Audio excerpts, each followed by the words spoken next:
Hello everybody, Christian from Treasure Town here, and today we're going to be speaking about the 1889 Morgan silver dollar. Definitely a lot to learn here, whether it's the VAMs that are going to make these coins worth significantly more than their regular counterparts without them. These are things where if you look closely, you might be able to find them. Could be on already graded coins. A lot of people miss them. There's also some mint errors to talk about, the history behind the proofs, deep mirror proof-like coins. We'll also go over the values at different conditions, as well as for all these different attributes that might be going on, plus the story of how the 1889p Morgan dollar specifically came to be what it is today. So let's get right into the presentation.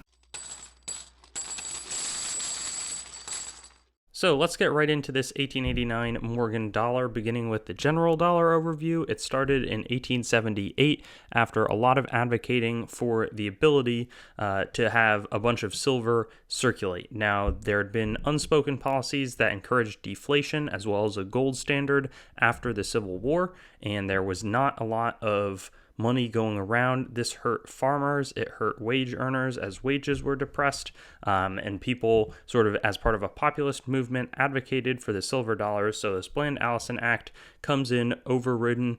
They override a presidential veto by Rutherford B. Hayes, and these coins are well received by the people, though there would be some problems by 1893 when the purchases of silver to be made into coins really ramp up. But 1889, there's just a ton of coins being minted at Philadelphia especially, so the quantity was really high. A lot of them would either enter circulation or get stored away in 1,000 coins bags because there was not demand for all of the silver dollars that had been coined.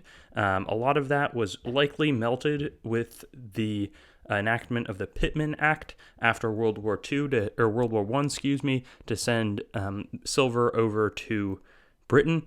But a lot of these coins became available by the 1960s as the Treasury would release them in these 1,000 coin bags, and they're pretty readily available in most grades, but the really high grade super sharp strikes are tough to come by because of some weak striking at the center. This would often be the result of the dies not being properly spaced. But right here we can see the values. It's pretty cheap to acquire one of these in a mint state 63, 64. There's not much of a price difference over the very cheapest. $250 is also not super high. Mint state 66 does see a nice appreciation to $800, and then if you have a good eye, you can get a 66 plus or a 67. There's massive amounts of money to be made sort of riding that difference. In terms of some of the VAMs, there's a lot of them for this date, so you can look at the values. I'm not going to go over them each time. I'm more going to focus on anything that's in the hit list 40, top 100, or hot 50, but the pitted reverse, we see it's going to be found above the D in the dollar. There's also a few different doubled ears where it's pretty fine doubling, a small spread, but definitely there and people collect them. So that's one of them. There's a second one that's also attributed. There's going to be a third in a moment. Here we see a bar wing where it's looks like a die chip or something, or die crack that has emerged on the wing. There's one in just a moment as well. Here's back to a doubled ear. So really something to look for. And then over here, we've got another nice bar wing variety, and these are the ones that are attributable at PCGS, who does these main ones. This doesn't have any price history. I would imagine that's definitely one of the more expensive ones. It's a clashed in, so if you see the In God We Trust, somehow a coin was not in between the dies. They came down, struck together, and the impression of the In God We Trust, right here, you can see that IN gets inverted on the front of the coin. And so something that's this clearly seen is probably going to be pretty expensive.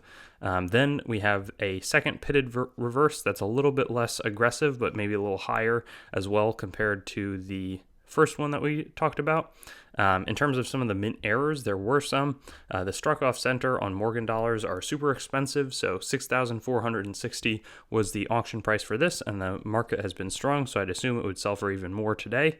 There's also a rotated die to look for, and this can appear on circulated coins as well. There's a lot of these that may have slipped through the cracks. This one is $210, and then there's a curved clip here. It's pretty small, sort of on this side, but curved clips emerge after there's, the planchets are struck out of a sort of large sheet of metal, and sometimes the sheet of metal doesn't advance enough, so it ends up clipping something that had already been cut out.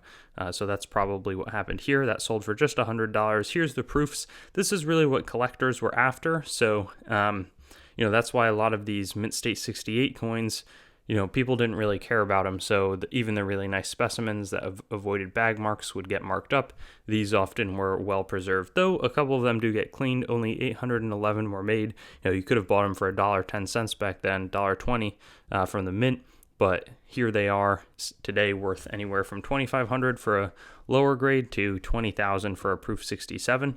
And then deep mirror proof likes or proof likes. So the proof like is on our left, and I feel like it's almost, the photo probably isn't great because the deep mirror proof like doesn't look that frosty. But over here, going to be $130 in Mint State 63, not bad. Mint State 65, $700, though I think both of these are probably higher grade. Dimples are going to be about 2 to 3 times more expensive than proof like. That wraps all of this up. A lot of different neat things to cover. Definitely spend some time looking at the VAMs because a lot of these are already in holders and unattributed, so you can do well there, especially on higher grade examples, and good luck finding all of them.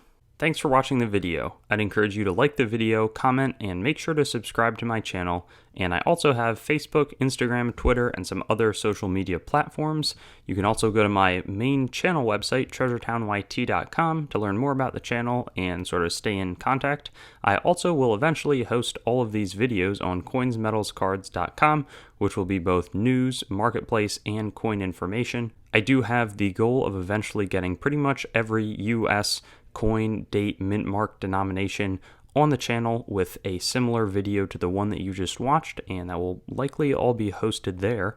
And then I also have treasuretowncoins.com, which is sort of my coin dealing wing, coin dealing only entity that is a little bit less focused on content production. So thank you so much, and I'll look forward to seeing you on some of my other videos. I also have videos that are not just the date, mint mark, denomination recap in this format, so you can check some of those out, and I'll have fun seeing you there.